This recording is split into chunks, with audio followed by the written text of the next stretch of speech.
Avant de prier, prenons d'abord un moment pour écouter la parole de Dieu. Le manque de soutien communautaire est une difficulté qui touche de nombreux croyants au quotidien. Dans les moments de solitude, il est facile de se sentir abandonné, sans personne vers qui se tourner. La Bible nous offre des réponses et des encouragements pour faire face à cette épreuve. Notre espoir est en Dieu, qui nous promet sa présence constante. Hébreux 10, 24-25 nous exhorte à nous encourager mutuellement, à nous rassembler et à nous soutenir dans la foi. C'est dans la communauté des croyants que nous trouvons force et inspiration pour continuer sur le chemin de la foi. Cependant, il arrive que nous nous sentions seuls, même au milieu des autres. Dans ces moments, il est essentiel de se rappeler que notre valeur et notre identité ne dépendent pas de l'approbation ou de l'acceptation des autres, mais de l'amour et de l'acceptation de Dieu. Dieu nous aime tellement qu'il envoie son esprit pour nous consoler et nous soutenir. Le Seigneur Jésus nous a laissé la promesse de son Esprit Saint, qui demeure en nous et nous guide dans tout ce que nous faisons. L'Esprit Saint est notre consolateur, notre enseignant et notre guide. Il nous rappelle les paroles de Jésus et nous donne la force de les mettre en pratique. Il nous aide à discerner la volonté de Dieu et à la suivre avec foi et confiance. Grâce à lui, nous pouvons surmonter les épreuves et les difficultés de la vie.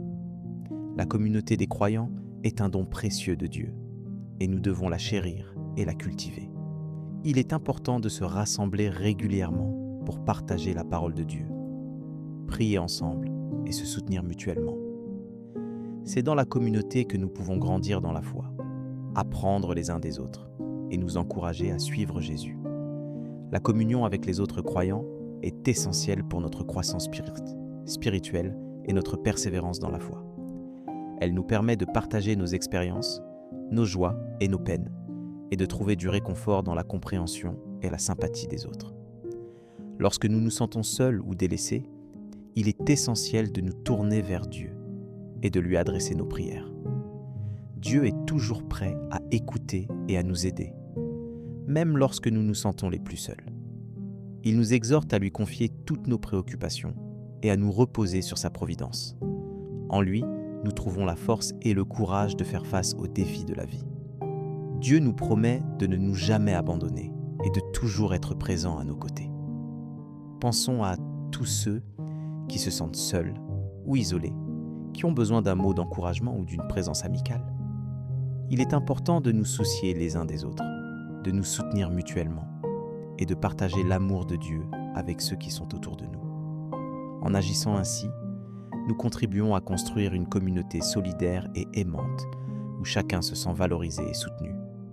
C'est dans ce contexte de partage et de communion que nous pouvons grandir dans la foi et vivre pleinement notre relation avec Dieu. Notre vie en Christ est une vie de communion et de partage. Le manque de soutien communautaire peut nous faire douter de notre identité et de notre valeur. Cependant, Dieu nous rappelle que nous sommes ses enfants aimés, qu'il nous a choisis et qu'il nous a donné une mission à accomplir. Nous devons nous reposer sur sa parole et sur ses promesses, et non sur les opinions ou les approbations des autres. En nous ancorant dans la parole de Dieu, nous pouvons surmonter les épreuves et les difficultés de la vie. Dieu est notre rocher, notre refuge et notre sauveur. La communauté des croyants est appelée à être une communauté de foi, d'amour et de service. Nous devons nous soutenir mutuellement, nous encourager et nous aimer les uns les autres. C'est dans ce contexte de partage et de communion que nous pouvons vivre pleinement notre relation avec Dieu. Notre foi est une foi vivante, qui se manifeste dans nos actes et dans nos relations avec les autres. Nous devons la partager avec joie et générosité, en étant des témoins de l'amour de Dieu dans le monde. Prenons maintenant un moment pour prier ensemble. Seigneur, nous venons à toi avec des cœurs ouverts et des esprits réceptifs. Nous te remercions pour la communauté des croyants, pour les amis et les frères que tu as mis sur notre chemin. Nous te demandons de nous aider à nous soutenir mutuellement, à nous encourager et à nous aimer les uns les autres. Nous voulons être des témoins de ton amour dans le monde et nous te demandons de nous donner la force et le courage de le faire. Si cette prière a touché votre cœur, nous vous invitons à partager vos pensées et vos demandes de prière en commentaire. Nous serons honorés de prier pour vous et de partager l'évangile du jour avec vous à 12 heures. Que la grâce et la paix de notre Seigneur Jésus-Christ soient toujours avec vous aujourd'hui.